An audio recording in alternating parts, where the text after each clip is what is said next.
сәлем, Казахстан. Менің есімім Пахомова Ярослава. Мен 16-шы лицей мектебінің 10-шы Б сыныбында оқимын. Сіздерге Абай Құнанбайұлының «Әсемпаз болма өрнеге» өлеңін оқып беремін.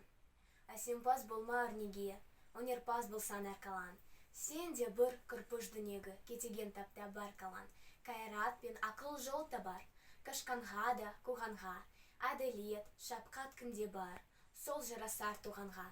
Бастапқы екеу соңғысыз, біте қалса қазаққа. Алдын жалын, артын мұз, барар едің қай жаққа. Пайданы көрсен бас ұрып, мақтанды өздеп қайғы алмай.